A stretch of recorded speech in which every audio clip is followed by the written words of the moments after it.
lot for all of you to, spare time from your important busy schedule and, to contribute in understanding this journey and helping us also understand how India can, how does India employ in retail? How do we become a 2 trillion economy just in retail by, I think, 2030? I think that's what the consensus is. And being from a 3.5 billion economy today overall to just being 2 trillion in retail is definitely a journey that we need to follow. But I think if that journey can be achieved, I think you are the best people to contribute to that. So I think that's the agenda of calling all of you here today. We'll quickly take you through on what is the agenda. So I think we'll first start with a quick overview of all of you and in what capacity do you guys work at your respective organizations that are all leaders in the retail sector.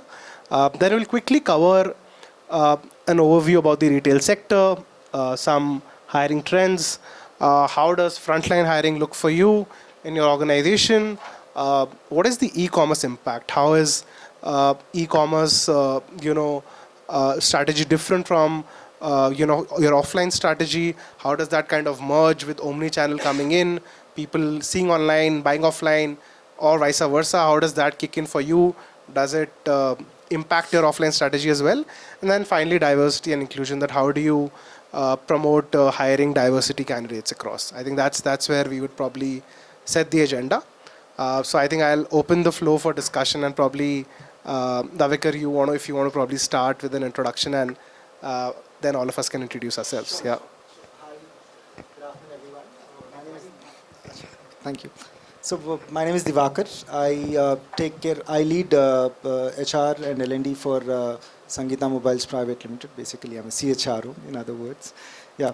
So I have total 20 plus of years of experience and purely in retail.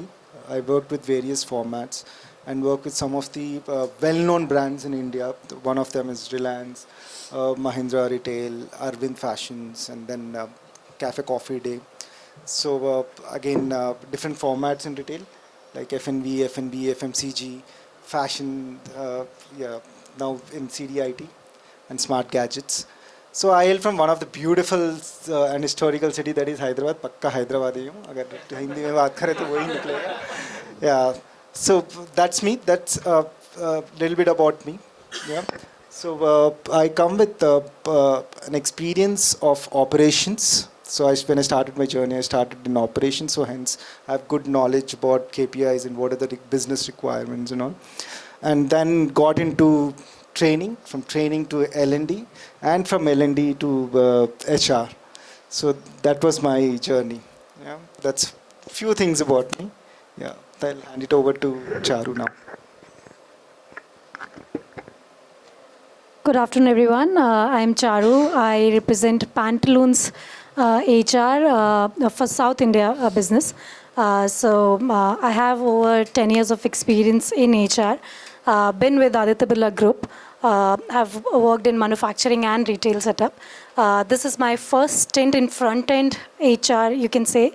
I've joined Pantaloons 2 months back.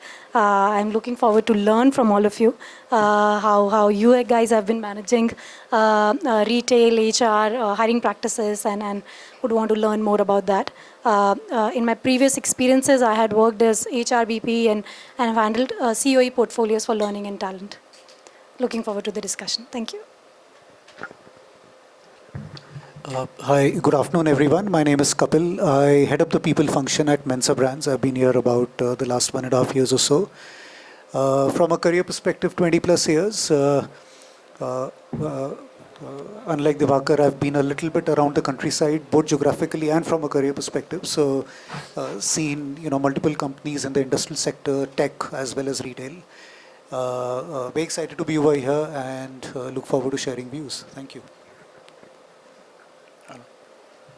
Good evening.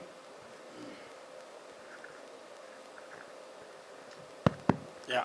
Good evening to all. I'm Hari Kaul. I am heading CMM Arena. We are a home store in Goa. We deal in products like, you can say, mini IKEA concept, which is from home appliances to home furniture to office furniture to home decor to modular kitchens and wardrobes. So under one roof. So our showroom size is 30K square feet plus. And we have also small appliance showrooms. And companies owned by group which is very well known family run business in Goa, and group is diversified. We are into multiple businesses. We are into food, we are into distribution, we are into logistic, and I have 20 plus years of experience in retail from Taj Group of Hotels to local company in Goa, which was started by a builder, and then now into the third assignment from this company. And I have experience in operations, manpower hiring, setting up new locations, key account management, CRM, and merchandising. So with our company right now, we have 100 plus are on payroll employees. We are Goa based only. We are not outside Goa yet. So that's it. Thank you. Let us share thoughts and ideas together. Would love to come to your store. Okay, hi, good afternoon everyone. My name is Ravi Shankar Singh. I am part of Lifestyle International Private Limited. I head India Retail HR for Lifestyle. Recently joined the organization, precisely 7 months and few days. Prior to Lifestyle, I have worked with another QSR brand, which is very well known, Domino's Pizza, Jubilant Foodworks Limited. There I worked for 4+ years. And prior to that, I have worked with an IT services company for long 14+ years. So for me, there had been a big shift in the career from an IT services to QSR and retail now. So just kind of trying to learn the nuances of retail and enjoying the journey and working very closely with my larger team across country. And I kind of very fondly say this, there is a lifestyle in everyone's life. So I'm proud to be part of Lifestyle. Thank you. Hey everyone. Okay, great. My name is Rahul. I take care of HR business partnering at Big Basket. I'm an engineer who found his calling in HR. So I worked with various organizations. I used to head HR for Licious. I worked with CureFit. So all new age retail organizations or e-commerce organizations. Very excited to be here so that we all can exchange some ideas, because I think now with the growth in online retail as such, I think all of us may be facing some similar challenges. So look forward to hearing from all of you. Hi all, my name is Shobha. I have around 15 years of experience in HR, and I started with Titan Industries, then moved to ITES, and again I'm back to retail from last 5 months. So yeah, retail is just 5 months old for me, so very new to retail. I'm learning a lot, and currently I'm working with Sri Krishnaya Chetty and Sons, which has a legacy of 155 years of jewelry in Karnataka, especially in Bangalore. They had served for a lot of royal families, almost 20+ kingdoms.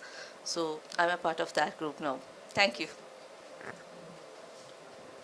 Hey everyone, I'm Karna. I'm a Chief Operating Officer for Apna. So thanks a lot for coming here and sharing your thoughts with the team. I think, I think a little bit about Apna. I won't go into much, but our founder when saw Gully Boy and thought ki India actually has a lot of potential and opportunity, and no platform existed on economic opportunities for a lot of people. So I think we all got inspired by, that's our mission, right? Apna time aayega for the country, and retail, as you say, is gonna play a massive role in hiring Indian youth. I think what we believe is, I think every 1 out of 7 young people, or actually 1 out of 5 young people in the world is an Indian today. And we believe India can become world's workforce. And obviously, on the opposite side, we also believe that if we don't create good jobs for our own youth, there will be a massive negative socioeconomic effect on the economy, because if all the youth is not employed, then what will they do? So as a larger mission, we really want to figure out ways and work with all of the companies to help employ people as well. Obviously, you guys are doing the bulk of employment. We are just enabling that. But that's something we care a lot about, and that's why we are here to hear your thoughts on how you are solving the challenges in retail. So looking forward to that. Thanks, Casey. So I think to start off with, we will start with the first topic for the day, which is a quick overview and majorly into, as all of you guys expand into different territories or maybe expanding in the homestead that you're in, what is the plan of action in terms of the next 5 years? What are you going essentially planning to do to meet the workforce demand? There is also an area of heavy attrition, which kind of ensures that the speed that you hire is much faster than the speed that the people who are moving out, right? So what is the strategy for the next 5 years, and probably maybe also highlight that how would it be different from what happened in the last 5 years? So the journey from 2019 to 24, how would 2024 to 2029 would be very different from that? I think Divaker, if you want to start.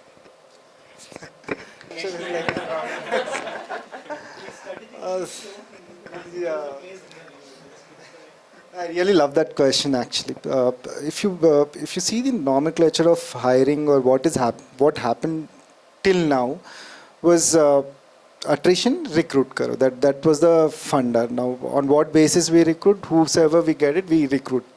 That's it. That's how the retail had worked since long. And I'm purely talking about the frontline workforce, not the corporate workforce. Corporate workforce works in a very different thing.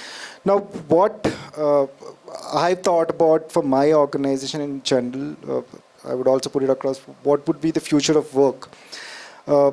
If you actually look at retail, what it was all of brick and mortars. Now, slowly, the consumer behavior has changed, and the change has come after the e-com has disrupted the market. Nobody wanted to go to stores and buy products unless they get the time to go. I mean, most of us also, if you look at, we work for 11 hours, 12 hours, we don't get time. That one Sunday that we get it, that we see if the place that we are going, everything is available, like malls and all, then only we go do shopping. Otherwise, it's all on e-commerce. And India is also now got into that mode where a lot of people in India are like very tech savvy, well traveled, and all of those things. So as e-commerce has disrupted, I believe the future of work will be more on implementing new technologies, especially like AI-enabled tools. Then Gen AI is another thing that everybody are looking forward, and we at Sangeeta has already implemented Gen AI in our design and marketing department. And slowly we wanted to get that into HR also. So one is that implementing technology. The second thing, what we wanted to do is how do we, the other focus has always been on retention, but it never worked. Now what we thought is to retain the workforce, it is also important to provide things which will make them feel satisfied of job. What is that we can provide? It's a big debate, but yeah, we are planning. We are thinking about giving them that flexible timing. For corporate, we wanted to work in a different way. For retail sector, we wanted to work in a different way. So the flexible timelines. The other big thing that we wanted to also implement, and we have already started, is the employee well-being programs. Okay, like to talk about life insurance, medical insurance, not only for the employees you're working in the organization or direct related like father, mother, and wife and spouse in, but we are also looking at, there are a lot of employees where the family members are dependent, the siblings are also dependent. So we wanted to cater to those people also. Now, that is one thing that no organization has ever thought, and we wanted to implement that through employee well-being. Okay. Apart from that, our focus is also on gig working. So gig economy is going to be the biggest thing in the future, and we are also focusing on gig workers. So right now what we are doing is we're bifurcating amongst departments. So every department cannot have gig workers. We are not Swiggy or Zomato or Flipkart or Amazon where we can have 50% of gig workers and things like that. But we're trying to bifurcate, because what we realized looking at the market in abroad, most of the tech guys are interested in taking tasks, projects, complete that projects and take a leave. So that is how it is going to be in future, and that is going to be our focus also. So the next thing is on gig working. And I also see down the line 5 years, this is all going to be in the market, and everybody will have to get into it. If you don't plan it now, then you're going to face challenges in the future. Yeah. So there are few points on what is our plan on 5 years. One, again, I'll repeat, technology, building technology, implementing a couple of things which will satisfy our employees so that we can retain them. The other thing is also upskilling, which already started, and we also started doing, and that is going to be in there for next 5 years. Okay. And gig economy, as I said, gig workers. So I will hand over this. Yeah. So when we are talking about next 5 years, one common theme which comes out for any of the large organization is growth. Every organization will have growth at the cusp of their plan. When we talk about growth, which means that expansion of your footprints, be it digitally or be it in the market, in the malls or wherever you are present, be it a metro, be it a tier 2, tier 3 cities. So the organizations, when they are planning to fulfill their rising workforce demand, the most common problem in retail sector is the high attrition. The beauty stroke irony of retail is you have one store next to other. So my folks don't need to reach out to a consultant or to any vendor partner when they come, when it is about finding or searching a job. They just need to go to the next door store from a LS to Pantaloons or vice versa, and then so on and so forth. So the opportunities are open for the larger teams, and as a retailer, as a large retail organization, we need to take a cognizance of fact that the pool remains as it is. The pool is not going to expand. So what is going to be your strategy? So according to me, two things. If you are looking to expand your digital footprint, then you need to work on technology. You need to work as a consumer also. I will only go to an app which has got a better interface, which gives me better and faster navigation. As an user, as a customer, if I am getting good experience, I will probably go to an Amazon, not a Flipkart. Just an example.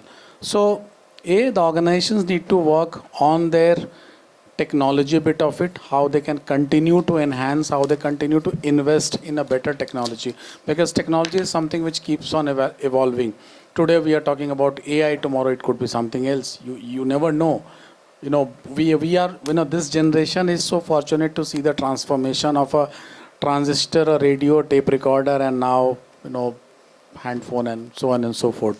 So technology is something which keeps evolving. So that's first takeaway for me. The second biggest takeaway is, what am I offering to my workforce as an employer, as an organization?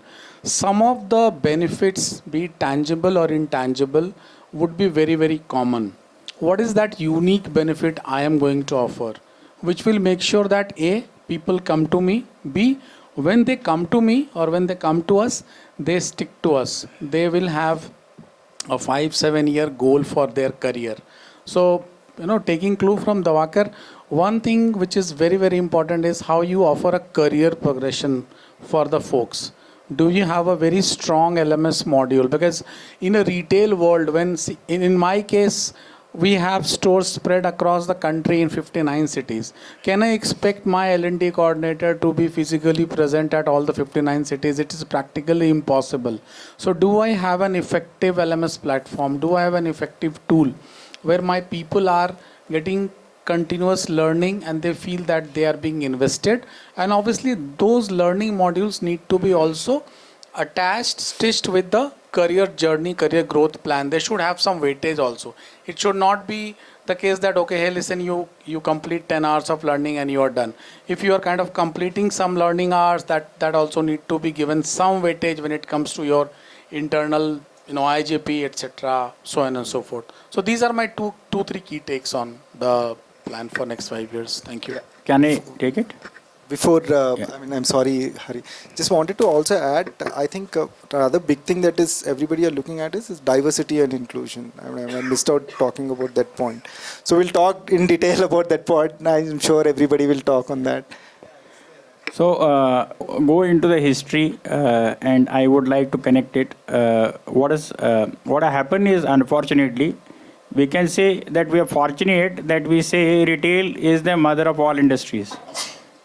So everybody is our friend. But when we are in need, nobody extends friendship, including the government. So the biggest problem that our industry is facing is policy paralysis. Government will come up with all new policies, startup, stand-up, whatever is there. Okay. But for last 10 years also with this government also, we have not seen that there's a national retail policy on the ground. Which includes both brick and mortar or e-commerce. We will only be pitched against each other. He has taken my business, I have taken his business. I don't think this is not going to work, because now we are into saturated platform where that we have to live, they have to live, we have to coexist, we have to collaborate. That is the time. So the point is that, like, hotel industry has progressed because there are hotel management institutions everywhere. Government is also supporting them. Industry gets people as trainees for years, 1 year, 2 year, 3 year. And then that person, when is hired by the industry, is hired as a product. And we get raw material. And that raw material we have to process. 6 months that raw material reaches to some level and another person comes and poaches. So that is what we are facing. But have we worked? The problem with the retailers, we have not worked on collaborating in creating an ecosystem or pool of talent available to all the retailers throughout the country. We got now Retailers Association of India. We got many organizations who are working. But so far, nobody has thought about how we can create this pool of talent. There is not going to be talent available tomorrow. I can use technology to do this, do that, do that. But we also know that 80% of the people who are required in retail, they are shop floor people. They are not decision makers on the top. So where are you going to get these people? So we have studied, we have also, I am part of, Goa Chamber of Commerce also. I am heading the Retail Trade Committee. So I meet small retailers, medium-sized retailers and large retailers also there. So I see the challenges what are there. Even the small retailers' son is not ready to take over the business. So that is the biggest challenge for them. He wants to put it on rent rather than working himself there in the shop floor. So if your person is not willing to come to become a retailer, so how you are expecting other person to come and become a retailer? So we have to create an ecosystem. So there should be a policy coming in from the government, wherein that retail has been declared as an industry, but it is not still taught properly in all the colleges, all the schools, all management colleges. How many of them are offering the retail courses? So in Goa, we have taken this step now, and we have signed a memorandum of understanding with Dempe College in Goa, and we have requested them to offer small courses for all the people who are interested to enter the retail after they study, they do graduation, or then they are not interested in other industries, they are interested in retail. But how they are going to enter the retail? So we are offering this 6 months course, which is going to be a bridge course to enter the retail, with an assurance from a retailer that he is going to hire that talent, which we are going to be developing. And same way, those people who are already working in the retail, in our formats, how to upskill them? Because when we are talking about technology, don't you think that this person is becoming redundant for the retail in next 4 to 5 years? So we are going to say him goodbye. You've given 10, 15 years now, you are dead for future retail because it's a technological retail. Why don't we upskill him? Government has also big plans for upskilling, but I don't think retail is on the agenda. Because they're not called retailers to come and discuss about upskilling of your people. We are also facing this challenge. So we have worked on that, how we will upskill these people, taken assurance from all the retailers that we will upskill your people with this 6 months course in the same college where lecturer will also give session and they will give theoretical session and retailers will give practical session and we'll upskill these people. So the pool is available for all. So I think we should come out from short time thinking where we are going to be revolutionizing everything because of technology. Technology is only an enabler in our business. It cannot decide about our business. We have to decide. We have to prepare people who will decide. So that means our shop floor people should be trained to decide how they are going to be deciding on or discussing on the negotiations, which is particularly we are in home retail, so every customer has to negotiate. So that means every member has to be ready how to negotiate, how to discount. So it is not a garment format where 450 rupees is the price or 900 is the price and customer has to pay and go. He is selling a sofa which costs us 1 lakh rupees, 2 lakh rupees, 50,000 rupees. So customer will negotiate. So they have to be capable of doing all these things. So I think we as retailers together should work on developing a talent pool. Plus, we should never allow that situation comes in that the person thinks outside the retail. Maybe if we ask this question to ourselves, I think we have not come into the retail by choice. Someone recommended us or something happened and then we moved and shifted the industry. We had some issue, that issue, this issue, and we moved to. Unless you come from the family into the retail. So I think we have to create this awakening and awareness in the families itself who are retailers, traders there, that they don't lose confidence in the retail and their children should be coming back to the retail. They should run it in a professional way. अरे जब farmer का बेटा graduation engineering करने के बाद he is going back to the fields for farming and giving a new twist and new turn to the farming. Why not our retailer's son?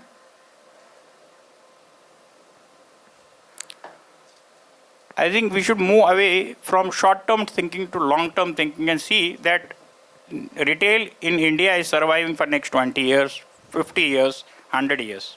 Absolutely, Ari. I think great points. Probably Charu, Kapil, if you have. So I was looking at how retail workforce has changed in last 5 years. I think COVID has a role to play. Now, if I talk to a young candidate who wants to join the retail front end, what is he or she expecting? I think they're expecting the first thing is flexibility. They do not want to bind themselves to a 10 to 8 job. Second thing they're expecting is not just hard work, but a mix of hard work and a smart work, so that they're able to manage between a customer as well as a tech platform. Third thing they're expecting is respect. And when I say respect, it is also the culture that companies create as well as the quality of work that they do. And then comes the money, which is even if a person who has a monthly salary of 20,000 aspire to have an iPhone. So money is important for them. And there are different platforms that a young individual can explore to get that money. And then the last part is if business is growing, they are also growing by the means of incentive or career growth. And when I say career growth, it's not what they're looking for 5 years, 6 years. They want instant career growth after every 1 year, 1.5 years, or whenever there is an opportunity and they raise their hand. So I think if these 5 things are something which they're asking and our ecosystem can create that, that's where the workforce mapping will be. I think if I look at some of the industries and I talk about fashion and retail, many companies have started looking at gig model.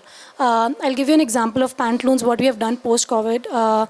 Earlier, we have 100% of the store workforce on roll. Now, it is mandated that only 70% of the workforce will be on roll and rest 30 would be floating. And when I say floating, it is if I have a weekend rush, then they'll come on weekend. If I have some schemes which will support us, for example, apprentice scheme, 20% will come from that.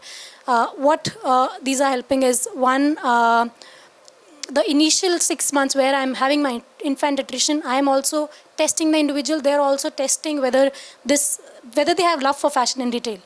If yes, they will continue. If no, then they know that this is not the place, and we have also not invested a lot. I think some of these approaches will help us meet those expectations of the generation.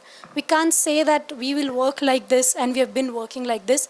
We have to change as per the trend. I think now if an organization is able to understand that and react to it, able to meet those requirements, will be able to solve for the next 5 years. With the competition increasing, and now 2 years back, quick commerce was not a concept. Now, any delivery rider of a quick commerce would be earning somewhere between 30,000-35,000, which is way above the minimum wage. If these easy solutions are there, then brick and mortar retail has to think, has to find ways, what kind of person will stick in my store, whether it is diversity angle that we have to take, whether the incentive mode that we have to take, but some of these things we have to start putting in our ecosystem. Yeah. Very well said, Charu. Actually, representing an online retail ratio stores, which are the offline stores, we have close to around 500 dark stores across the country. We have a workforce of around 50,000 people, out of which around 21,000 people will be delivery partners, around 20,000 will be folks working in warehouses, and around 10,000 as our white-collar workforce. The good part of working with an online retailer, and I'm sure all of us have unique challenges, is that our business model is always changing. As she was rightly saying, COVID has changed now to quick commerce. So we were at Big Basket, we were primarily slotted delivery guys, and then from there we have moved on to expand to quick commerce, and now the entire ecosystem has changed because of Zeptos and the Blinkits kind of coming in. And if you think of Blinkit as well, from what they were doing earlier, they were grofers, and and this was such a bold shift for an organization, right? So I think the first thing organizations need to realize is to move around with the customer sentiment. How easily and how quickly or proactively organizations can read a customer sentiment and then align themselves accordingly, because the learning opportunities for any individual who joins any retail organization are going to be immense. At least at Big Basket we're experiencing this, from a slottage to an express to a quick commerce, and now what we are thinking of is another different business model altogether. So this now has learning for everybody who's working in the supply chain, in the marketing, in the tech team, because there's so much to learn in new technologies.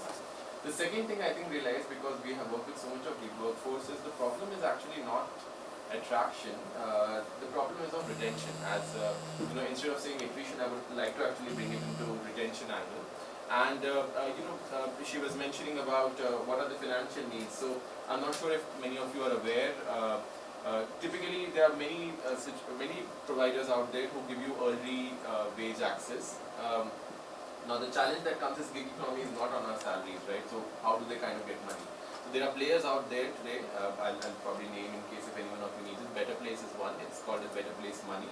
So, Better Place Money actually gives you as low as 5,000 rupees to 25,000 rupees. And they need this, they need this for a phone, second-hand iPhone, or probably for their bike repair, because you would need that. So we got that introduced. Close to around 18% of our workforce in gig economy has already utilized this in the last 3 months, right? And this is the adoption rate over there. Second thing is we realize that most of the gig economy workforce doesn't have proper education. So we have Big Basket as a trust, internal trust, and we're very proud to share we have that trust. So. And the way we go ahead with this, we just don't think about the person who's working with us. We think about their wife, their parents, their siblings, in fact even their kids. So it can be as minuscule as an amount as 10,000 rupees, but we do go ahead and sponsor that. And That has led to a lot of retention rate for us. It took us some time, but that has increased retention for us. The third thing we did is quick onboarding. I think a lot of people, they have lots of options, right? As someone was saying, they can just walk from one store to another, like same thing for us. They can actually work with the Swiggy, Zomato, anything, or otherwise they can just choose to ride an Uber. They can actually choose to do that as well. So, we thought that how could you get the attention span of these people very, very quickly. So, as transparent information can be shared up to monthly earnings or daily earnings even in that, and have onboarding time as low as 15 minutes, where your background verification actually happens in seconds. There's a company called as Hyperverge, which does your background verification in 7 seconds. Now, the challenge for us is that we always thought we have to do a criminal record check. We need the retail PDF key, sare cases doing or not, we need that. But as long as you get a red, amber, and green, you can just go ahead and do that. So I think these are a few things that the organizations need to embrace, both in terms of trying to meet the demands, what they actually people need, and the other thing I would like to say is that I think there should be some systems in the market which are not there right now. As sir was rightly saying, we all need to come together and have a talent pool. That I completely endorse on that. I think we have always been working on silos except for places like these where we meet and talk. You need to, as an organization, have predictive demand. Like you have a predictive modeling for customers, where you try and understand how can you forecast better orders and therefore you plan your workforce accordingly. I think from a workforce perspective also we need to have a very clear cut saying you have seen 5 seasons of IPL happening. Now this time IPL was, I'm sure all of us faced with this, elections also kind of came. So a lot of our workforce went across. But if you know these challenges, if you know these patterns, why can't there be a tool out there in the market which helps us with this? And I think that's where maybe you guys can actually help us, where you can think of tech solutions where you help us predict demands, and like she was saying that they will work for Saturday and Sunday, we need people only for 2 hours. That's the peak time. So why can't, and many organizations are actually doing it, they are coming up with piece rate models and per hour how much we'll need to pay. So I think that's where I see the workforce demand can be better managed, and these people will then choose. Today they are working with Big Basket, they will work with probably Lifestyle tomorrow, they'll work in some other thing tomorrow, but we need those peak hour modulation demands. I think that's very important for us. I think lots of discussion. We need the mic. I think lots of discussion. Some very, very interesting points on the table. I have, quick 3 from 2 shifts that sort of, we've seen, and I'm personally trying to sort of invest in as well, which I can briefly talk about. Just 30 seconds before that, just to give people a sense of, what Mensa is trying to do, as in, many might have heard, we are a house of brands. We acquired approximately 20 plus, predominantly, very interesting brands, and predominantly in the spaces of fashion, home, as well as FMCG. And the idea is to really see how we can leverage a combination of better ops, better tech, and better marketing to see how we can scale. Still very, very early days for us. We are a 3-year-old company. I've seen 50% of the journey of the organization. Started out as digital first, but actually going pretty deep into offline as well. So actually, starting to deal with multiple challenges that are being spoken about in the room. So I think the 3 shifts for me, one I think is a little bit cyclical. When I started my career, my company probably didn't even bother about whether I'm being productive or not for the first year or so. And cut to my Flipkart days or Petrofac days, etc. I think you want the fresher also to be like, just going all out day one. I think the shift that we are trying to drive is to, rather than hire for skills, to actually start leveraging on a lot of the academies and the vocational courses that are actually in tune in the industry today. So what's been a very interesting discovery, at least for me, is, concepts like Internshala, Craftshala, etc., which are actually producing fantastic talent, hungry folks taking break in their careers to actually run digital marketing courses, kind of a thing.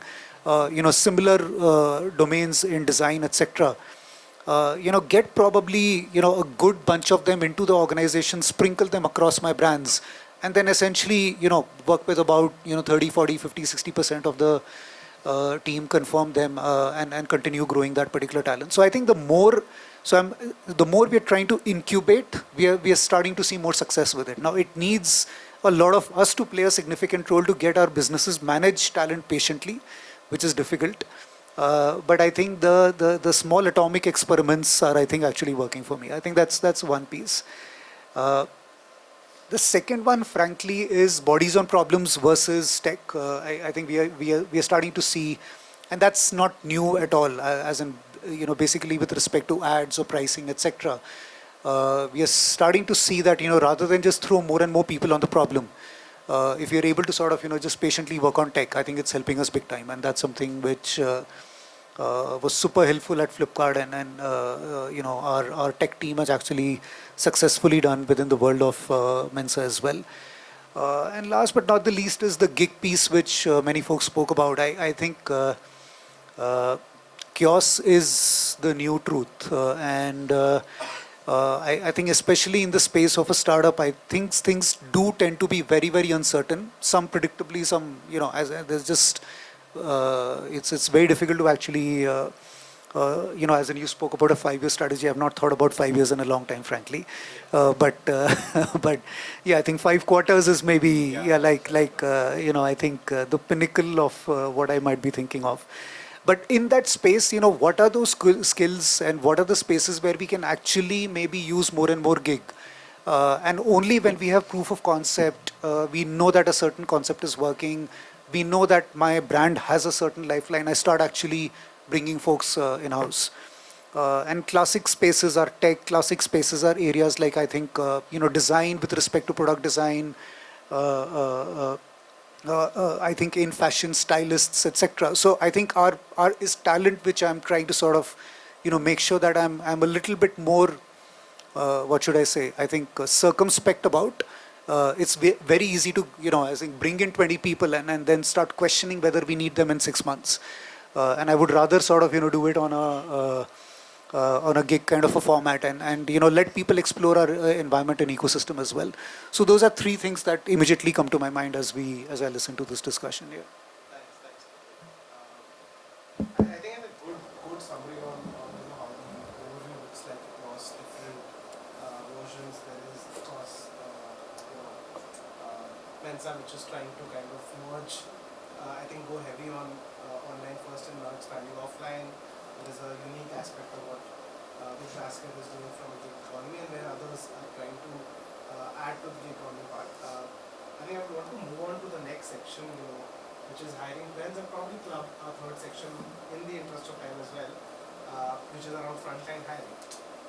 Now, all of us, since hire at an extensive scale with attrition being a strong challenge, we want to understand what technology trends and what use of social media or digital media have you guys used in your interest to hire to hire people, especially for frontline, because I assume that is where your majority of hiring numbers are, and the challenges the attrition also are. So best practices, something that can help your other fellow folks, and probably Shobha, I think maybe you want to start with that. Yes, we are facing a lot of challenges in this. Front end may actually the thing is like we do have whatever these people had told in the previous about employee well-being or career progression, all of these things, it's there with us.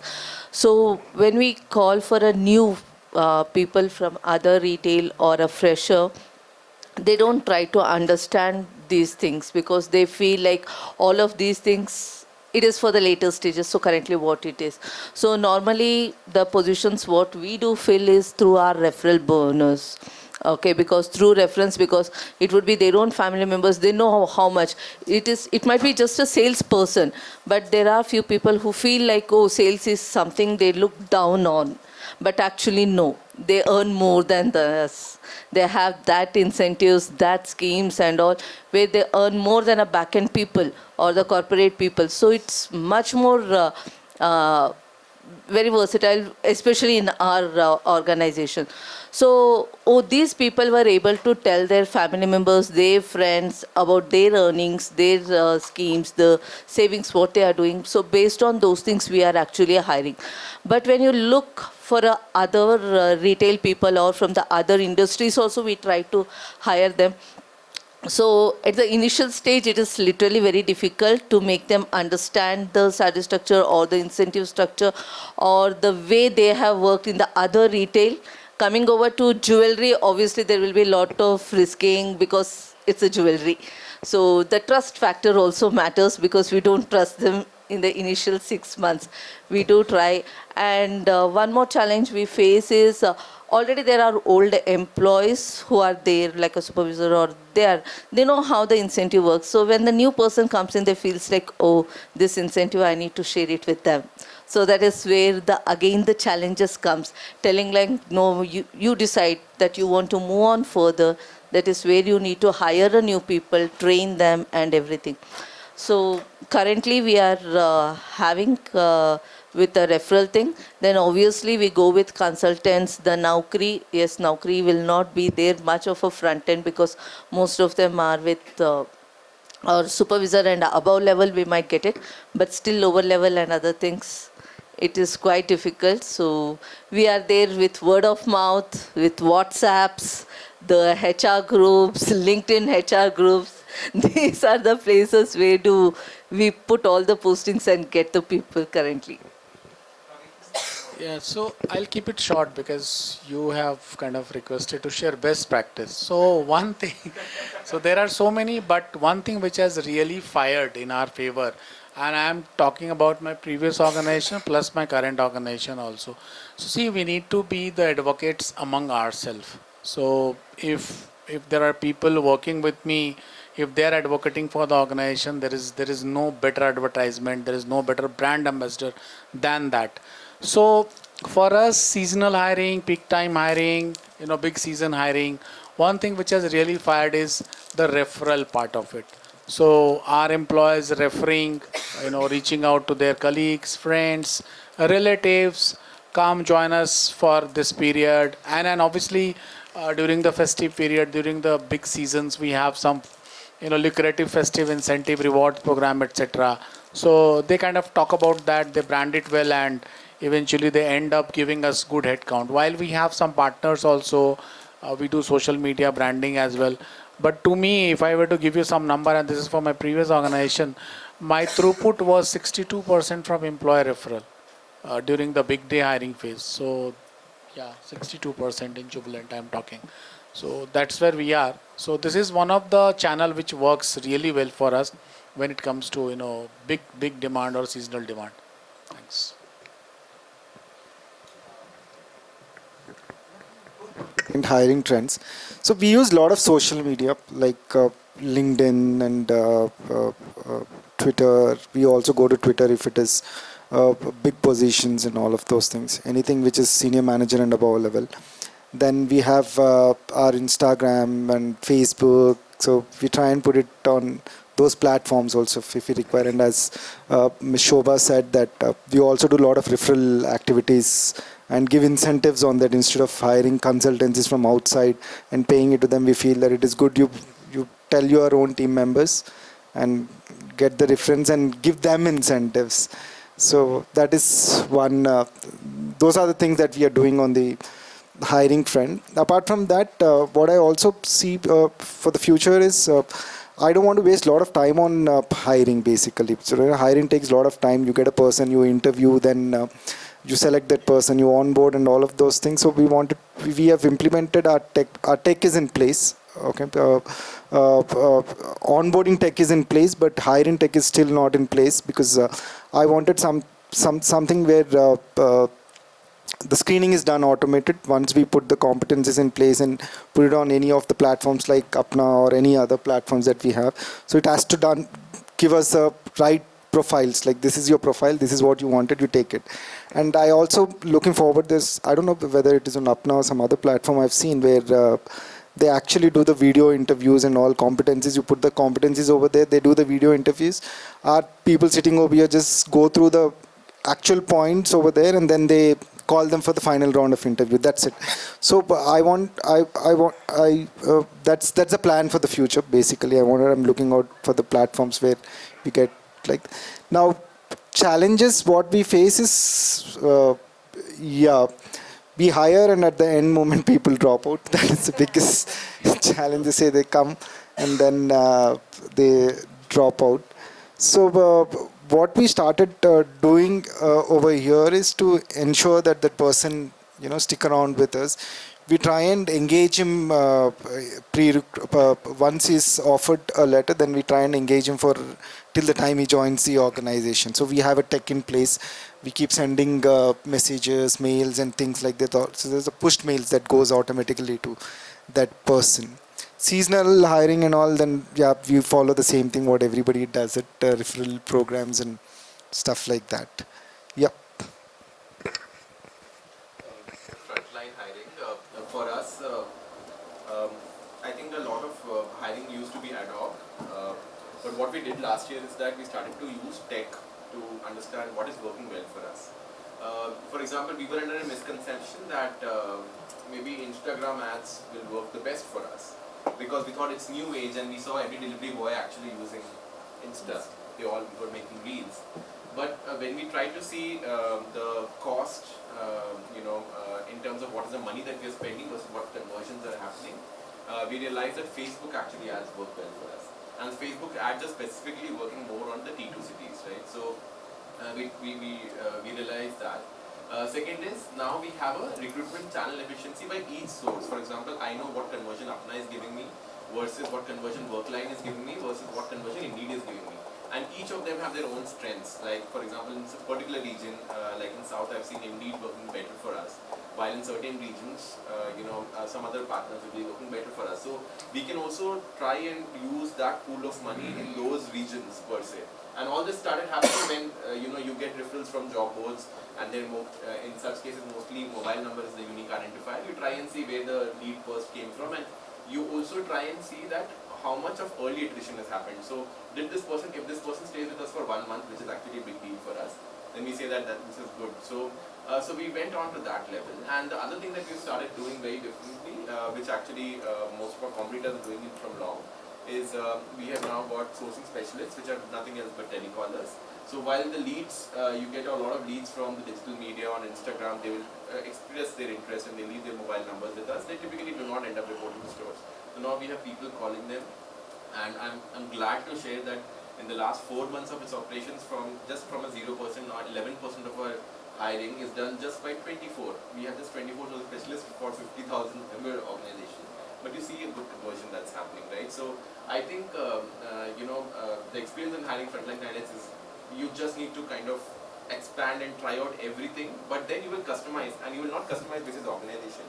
You will customize basis regions. You will customize because you need to tap in strengths of every recruitment channel source to that region. So I think that's worked well for us, only because we started doing it very number-driven way. So that's worked well for us. One follow-up question to this. At the scale that you operate, and there's a team of 24 folks, and the target audience that you're doing might be also operating in some other company of similar nature. Correct. Is there a layer of tech that supports re-engagement? Because I'm assuming a significant percentage of the audience that you reach out may not pick the call in the first go because they'll be occupied. How do you ensure that the candidate is finally reached out? How do you track that? So we actually just extended what we do by customer support teams, right? They already have tech solutions through which they are reaching out to customers. So we saw that the delivery boys are also our customers. So the same, I do not know the name technology which they use, but the same thing. So all these calls are made through the laptop. So it's like a particular sourcing specialist sitting there. There's no mobile numbers. And the call keeps it happening so that it gets generated, they know which number to call, they know whether the person is connected or not, when was this person not connected. So, but this same technology is there by the customer. So it's a fresh desk-like solution. Yeah, I know it's some, I can We get do use it in CRM, where it keeps calling, and when it is connected, we talk. Otherwise, it goes to the next numbers and everything. But this is only for very specific areas of hiring. We still have field recruiters who are using all the job boards. We still have referrals. All that one-time sourcing vendors, all of those, any which ways are in place. But we saw that a lot of, now everything is happening, a lot of our competitors are using it. So we are going to expand this time. Good to know some of the practices that you have been using, I'll be very honest. We are in Pantaloons struggling to use tech to onboard. Right now, whatever we use is offline modes. social media boards, walk-ins in the stores, mall partners sharing resumes that they have got. But what we have figured out in last 1 year is any new hire that is coming to at least entry level on roll in our organization is coming through apprentice route. So we partnered with government, and every month 400 apprentices got onboarded. They work with us for 6 months. And if the performance is good, automatically they convert into PT on roll, which is Pantaloons on roll, which is helping us to see them for 6 months. Government also pays back 1,500 per employee to us. And once they join, they get their salary and they're also part of the incentive. So what it helps is, first they are earning X amount, now they are at the time of joining, they're earning X plus incentive. So they're also motivated. So we've seen a 0 to 3 months attrition has almost dropped down. And then after 6 months, we see now they are used to this incentive model, they need something else. So, but at least this, but it's a manual process. We engage with partners. We have a partner called 2Coms, which helps us in processing these apprentices, etc. But it has become an engine for us that every, at least 20% of the organization intake is coming through this. Yeah. And what roles do you guys give them? Entry-level fashion advisor, the person. One at the store. One at the store, yes. Essentially two programs. There's NAPS and there is NAPS. So you can actually do it for sort of, skilled as well as unskilled workforces. So it's very interesting, as in we are in our very early journey with the same thing, but phenomenally manual platform. As in, I think we use NAPS. you need a partner who's taking care of the logistics around it. But yeah, if it works, if it clicks, it's quite Mr. Hari, that point that you were talking about, what is government doing? So government has got this NAPS into place. So the government has got this NAPS into place, National Apprenticeship Program. So what they do is you can do it on your own also and help you out in assisting you in basically in recruitments also, and also people whom you recruit. Okay, you can recruit on NAPS, put them under NAPS, and whatever training that you give, that becomes their course, and they get a certification, and they from regular semi-skilled based employee, they'll become a skilled based employees. So that certificate will help them not only in your organization, wherever they go, then they'll become like a skilled labor. So we are also doing NAPS in majority of, we recently started 8 months back, and we are doing really good in it. And that is the core focus for future also. That's another way that you are helping the society also, basically putting everybody in. Let me put it, I am not against anybody. I am bringing the facts. Okay. Why? If we go by the vision of our Prime Minister, that I see, and it was discussed here also, that retail is going to be doubling. Means we are going to be contributing 3 trillion to the economy, 2 trillion to the economy, which means 1/3 of the economy is entire dependent on the retail trade, whether small, large or medium. So what should be our hiring requirement? Is any forecasting done on that? What should be our talent, preparedness? What should be the skill development happening? Is the NAP going to be enough? What are the challenges? Is it applicable all the places? What are the challenges in that? So I think that has not been yet sorted out or studied properly. That yes, it's thrown in the market. Players will use it, but it is not applicable everywhere. It is not happening also everywhere for information of all. So, but just to, from our experience, what we have also learned is that in hiring that, that Aya Singh, Gaya Singh kind of a principle is not there in the organization. We make sure that people are emotions. We are playing with emotions. So, since they are not coming with proper study of the retail, that they will be ready to spend 9 hours, 10 hours, 12 hours in the operation, which is the demand of the retail. Okay. So we have to prepare them. So we give them that kind of an orientation that they are prepared for that kind of time to be devoted, because retailers are working on the festivals. So you're not giving off on festivals day. So as an organization, we decided that we will close down 3 days in a year Let people go on picnic, let them spend with their family, let them enjoy their time. So we're shut. We are doing business 362 days, 61 day, whatever is there, but we are 3 days shut. Okay, so and then proper orientation to them, that we make them aware what you're going to be through your job, what is the requirement, what is the expectation from you, and they understand. Must they understand that it takes time, and we see that if our employee has crossed 6 months in our company, so he stays with us for next 3 years. And thereafter, we have to see that what we can do for him in terms of growth, in terms of other benefits, and then that person stays with our company. Our company, we have people working for last 25 years in the company. So I think it's more that we keep that in mind, that we are not just working with headcount, we are working with emotions. So we are working with people who are full of emotions, and how we charge them to work for better results, and how we prepare them for the requirement of the trade. Perfect, thank you. Thanks for the last section, and we'll ask you about this, which is the e-commerce impact and diversity and inclusion. So I think would want to love to hear that. How does your e-com hiring strategy, differ from your offline strategy? How does that merge? How is the journey of people actually seeing stuff online and visiting offline, or vice versa?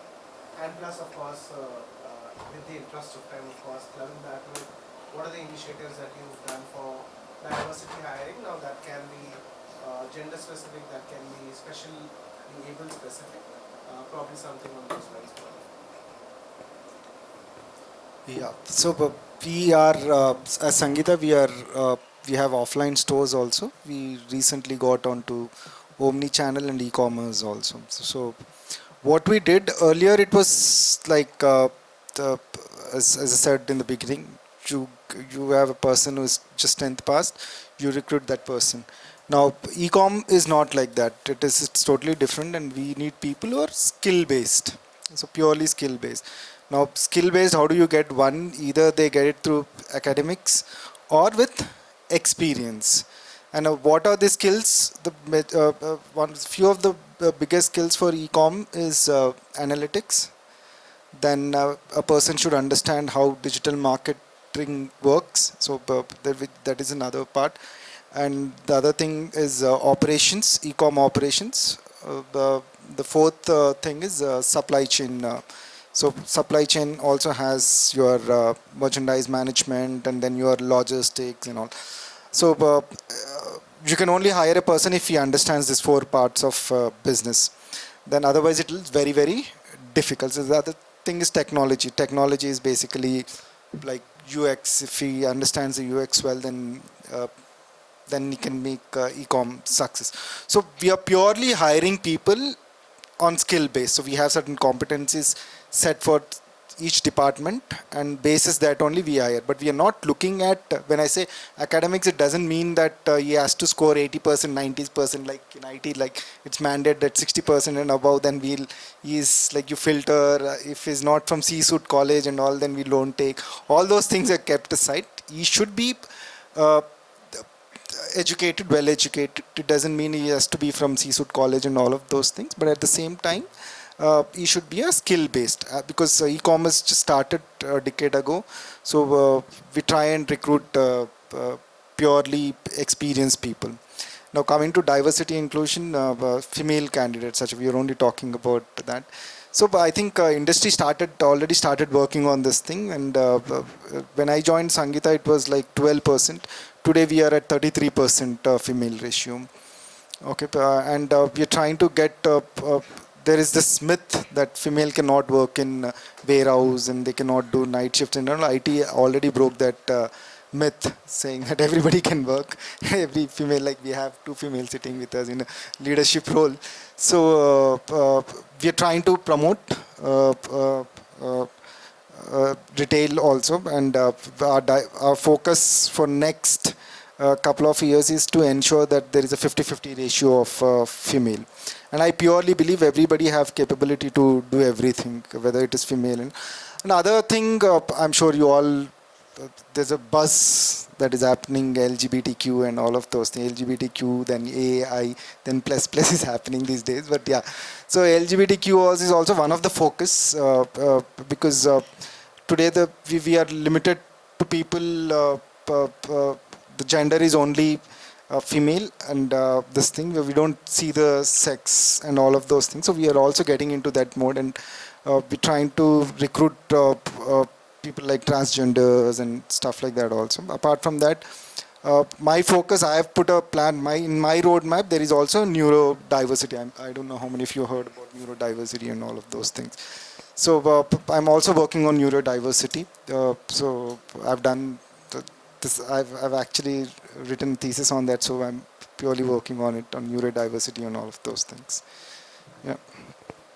If I can ask you, how do you manage with 33 or 50% female workforce when in states like Karnataka or other states, especially in South, there is a time limit that the women employee has to go back by 7:38, and then 8 to 10 is the peak hour where customer after office comes to shop. How do you strike that balance? According to the law, if a woman is assistant manager or manager, then she can be till the store closing, and you need to facilitate with cab and all of those things.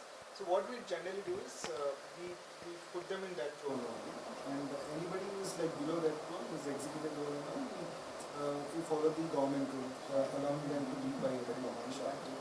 So Malls have a separate this thing, right? Because in our malls, any store, even Pantaloons for that matter, I think females still.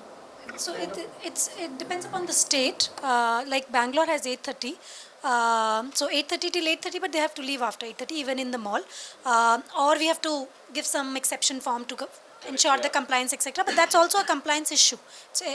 I don't want this to become a practice. you So need to stick to compliance, but a lot of people don't stick. It is a rule government said if any women working till the store closing, then you need to have a security person along with the cab and all. Yeah. All those things has to be there. That's a rule by government. Government is allowing women to work after the IT thing is coming to the picture. Everybody else. But if you see any MNCs, they actually have a cab. Along with that, there is a security. But even in retail, it is the same thing. Even PVR for that matter, when we go to the movies and all, the female washroom will have a female attendant even till 1 o'clock in the night. So I was just assuming that they'll take some exceptions for that. So there is an option of exception, but when your population is 33%, how many exception you would want to take? We follow a lot of things. So 8 o'clock, by 8 o'clock, all the women leave. After 8 o'clock, only the managers stay back, and we pay them for that. And when they are leaving, they keep the picture in our HRMS along with somebody is there who will come. It is mandate. It is very, very mandate for us. If anything goes wrong, then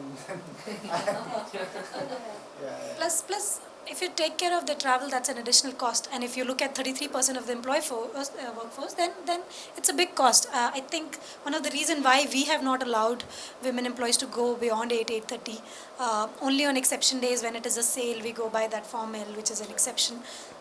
But after, for example, right now my diversity is 33%. That means 8 p.m., 33% of the staff will go out. Only 60% of the staff is left. And then there's the 2 shifts. So 8 to 10 is the peak time. I have only 50% of the staff. If I aim that I have 50-50, then I'm further reducing that number. And that's where my struggle is. I think getting talent right now is not a struggle, to be very honest, especially because male employee is now opting for Zomato, Swiggy, other routes. Female workforce is better for me to attract in a large box format, and especially to convert a customer who can buy men's, women, kids, everything in a shopping basket. So, but this logistic part is where I'm not able to crack. Because geographically, our stores are placed in Tier 1, Tier 2, Tier 3, and if you talk about we are in a place where there are only say 2,000 houses, and our store is available there also. So what we do is one of the strategies that we follow, we try and recruit a person from that area. We don't hire from a person who is like 2 kilometers away, 5 kilometers radius he has to be landed for us. So otherwise, the salary that minimum wages that we pay according to the government will not suffice also for them. So we stick around to minimum wages and we ensure that we are recruiting person from that area. So one of the things that we do apart from digital, we do all of those, we go put banners, we talk to communities, local communities and all of those things. We put our banners in the community halls. If it is it comes under village or sarpanch, this thing, then we go and speak over there. We put our banners over there and we recruit people like that. And your team also use the hyperlocal search on Yeah, Apna. yeah. Sorry for the That is a capability. Apna played a very important role, very frankly speaking. As you rightly mentioned, Naukris basically earlier we all were, not because Apna is sitting here and trying to boost them, but yeah, most of our frontline recruitment is done through Apna only, thanks to you guys for that. But there are a lot of things to do. We'll have to sit and discuss on those things. Yeah, so we try and follow all the government rules. 98% I would say we follow, but I will not say 100%, we are to it types. Yeah, but in certain places like Tier 3 and all, you don't get that facility where you have a security and all of those things. But female, they are interested. They say, I'll call my husband or I'll call my brother and go. So that commitment is there. But we try and take it on HR. They have to click the picture with somebody of their family member and the pictures of them. And how big is this problem when you go up the ladder? Like my diversity when I look at entry level is 33, when I look at store manager it becomes 14%, and when I look at area business manager it is just 2-3%. So that means I am not able to have an equal share of diversity as we grow in the sales. You will not be able to have that equal share of diversity in everything because everybody have like I wanted to tell sir also, it is very difficult because we are living in a democratic country and everybody have their choices. Today I love to work in HR department, tomorrow I don't want it, my thought process has changed and I wanted to become a movie director. I might go off because my passion has changed during the course of period because I've been like now I saw these entrepreneurs and then I might think after going from here, I mean they can do it, why can't I do it being in HR for so many years? Yeah, so it can change. Then I'll come to you guys only.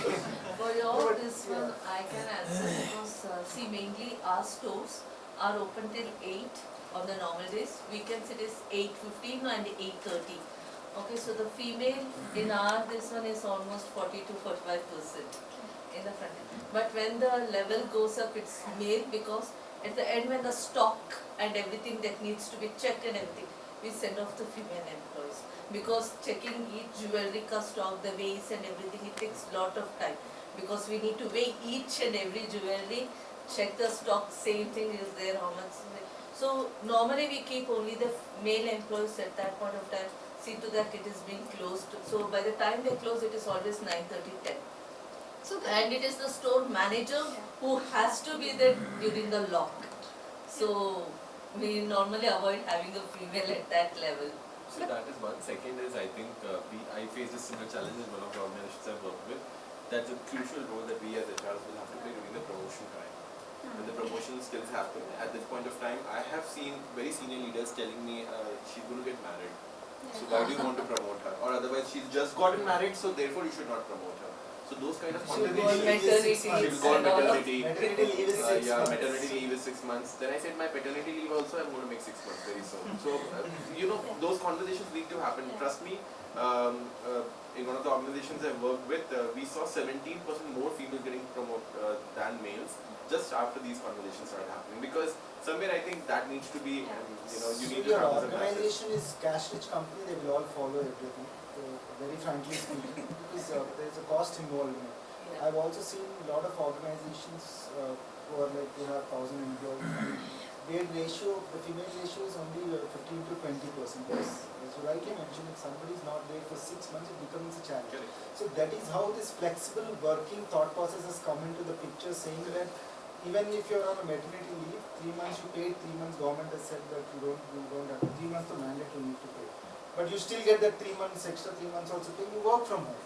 Yeah. Sitting at home also is not a good thing. So you promote that thing is what we're trying to do that. But fortunately we don't have, we are either mothers or we are like very young. So Big Basket did two things which I think all of you can probably sharing just benchmark practices. We started a program called as RM. This was both for our PWD as well as for our women workforce. Where we said for the women workforce, the most important thing is skill development, because and it is the truth, as Divaker is also saying, education for them is not a lot of access. So the skill development focuses specifically on very basic life skills for women, which includes as basic as financial planning as well, to obviously things around standing up for yourself, dealing with other kind of issues that females will have. And it also gets them prepared for a white collar job. So G2 workforce for us is our blue collar workforce, which is warehouse pickers, packers, stackers. So this program is specifically done for women, it gives them and the male population can always go and say that why can't we get this, which is a very fair thing, and we have to do something about that as well. But it helped increase the diversity numbers by around 30% from what we were earlier. The second thing that we did is for our PWD workforce, we have started hiring interpreters now. Interpreters for us, for every 50 PWD workforce that we will have one interpreter, right? And these people will be kind of segregated between different stores. So you have an interpreter who goes and visits each store and then just talks to these guys. And out of the 5 best pickers across the country that I have, 3 are PWD guys. And what kind of disability do you have? So speech therapy. So they don't have physical disability. They have other kinds of. And for physical disability, now we are making sure our stores, dark stores, cannot do this, but our warehouses as well as our corporate offices, and we have multiple warehouses which will employ around 500 people each. They are all, now kind of enabled with ramps and separate washrooms and everything like that. CCD add 6% of We have only around 2% right now. Initiated also. There is a very interesting review called Vindhya Infomedia that has 50% especially people, and their organization was formed initially with only special needs. Wow. So यहाँ पे आप लोग की help चाहिए मुझे, specifically for diversity and inclusion, right? If there is some way where you guys can come up with programs where you, because हम लोगों को women bikers चाहिए, नहीं है हम लोग के पास. Cycle, do you have any? Or you have some share? We have 300. Which is what percentage? Out of 21,000. It is so less. I want more. And there is nobody out there. There is no national player out there. Shadowfax also has told us no. All the job boards, you guys in Retail, they have said that no, we can't do this. Because there is none. See what are the challenges? The biggest challenge is summers came, kids are at home, so mother is to share.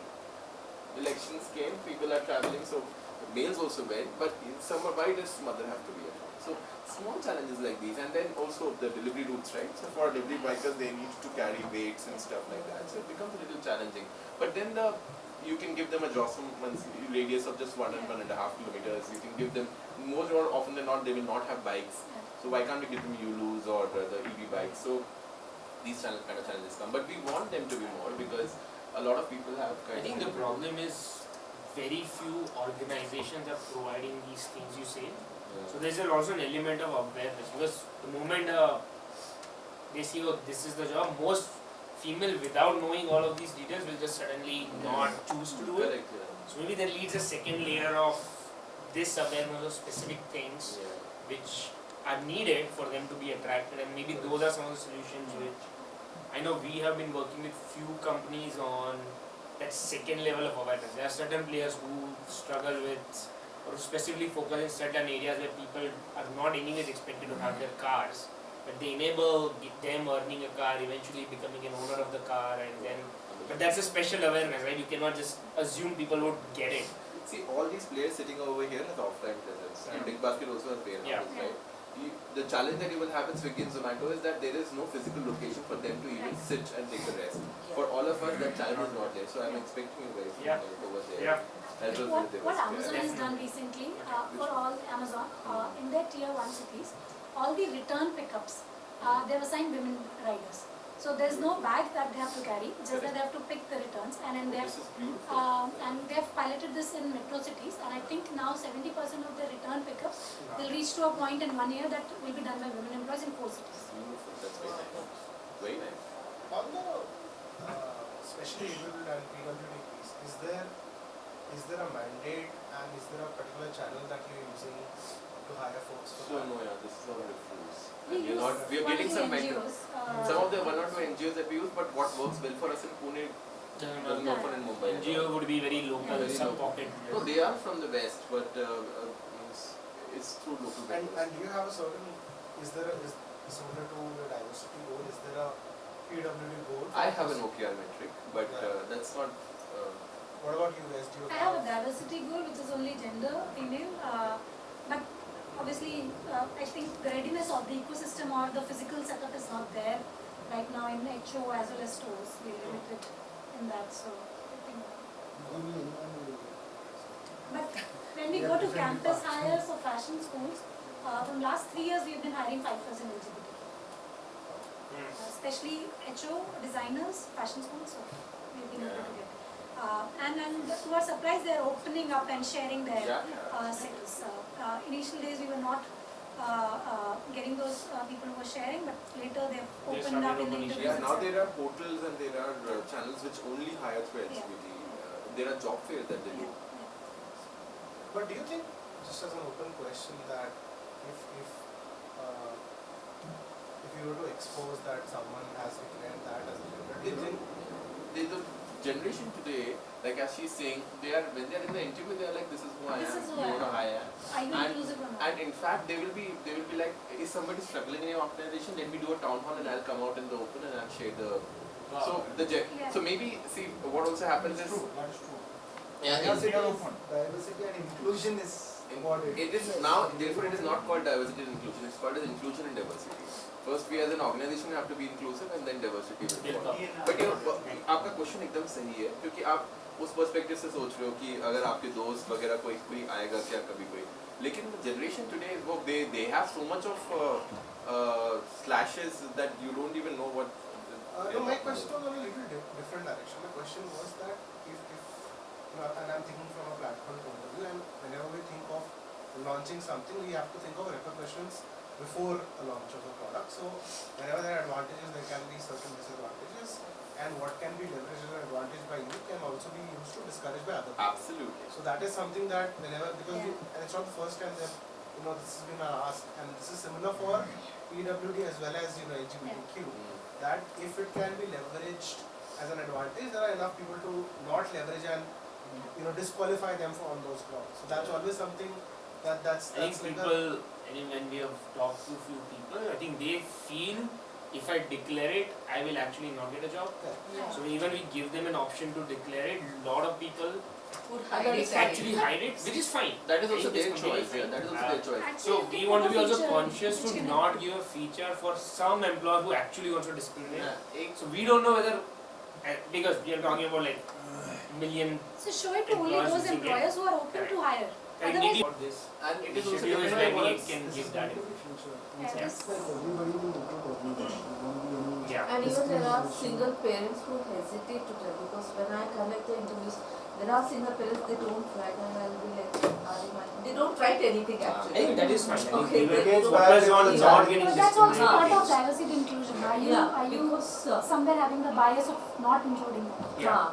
So they feel like, oh, because I'm a single parent, they might not take me.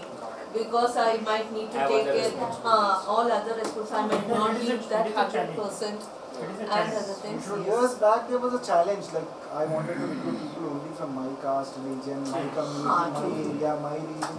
What is diversity? Getting different cultured people at one place and making them work, and we are all doing that. If you look at Sangeeta has people from Kolkata, East, West, North, South, from everywhere we have people working.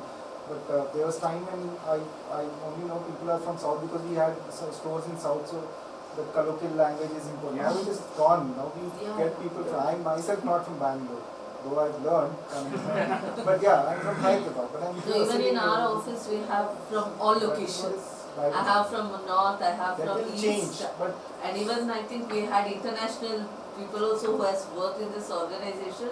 But currently we don't have anyone. We are trying even the Chinese Japanese, because they design some much very good than our Indian designs, especially the contemporary designs for jewels and other things. So we are open to have Chinese and Japanese people to come and work with us.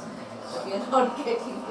No, I think Bangalore is the epitome of that. Yeah. So Yeah. the question is very apt. I think. job dila. No.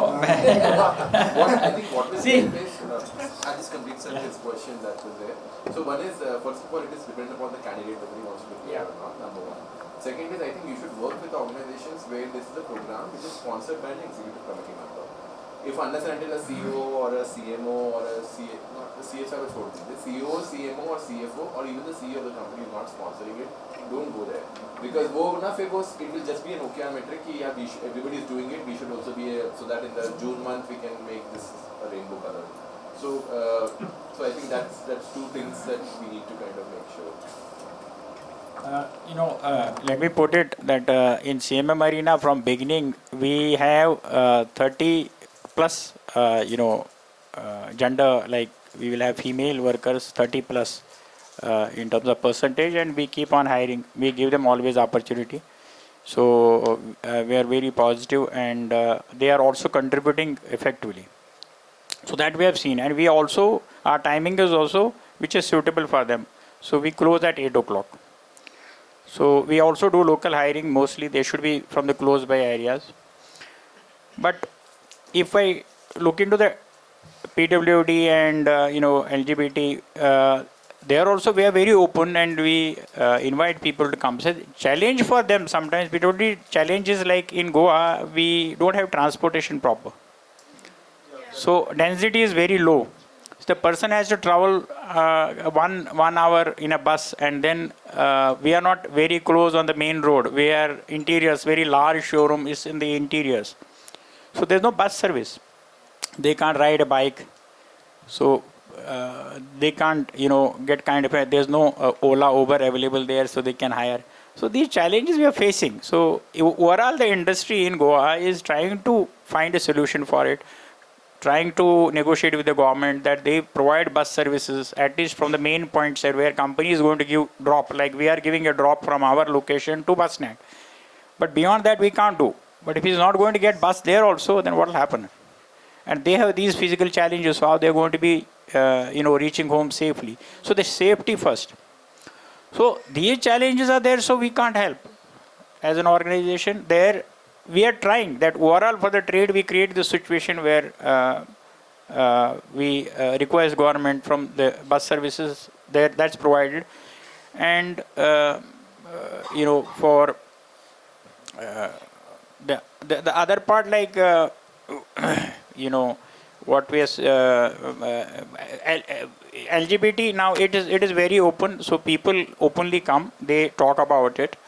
And single mother also, honestly I have handled so many candidates, and I have preferred them over other candidates and given them the job so that they can manage their life comfortably.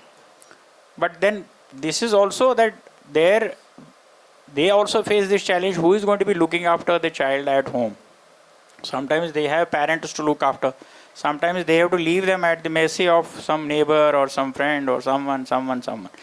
So where again the question comes in, unless we are having these kind of small places where these babies or children are taken care to some these number of years till they are matured enough to manage themselves. So that's another challenge in the society. See, these are society challenges, community challenges that we also have to address. So we are not just going to get ready-made solutions for our businesses. We have to enter into that and solve them through NGOs, through others, to try and address those issues. So this has to be looked into from humanitarian angle to address. Thanks. I think with this we kind of come to an end to this roundtable. I think great thoughts floated by everybody, and really happy to see all of you contribute.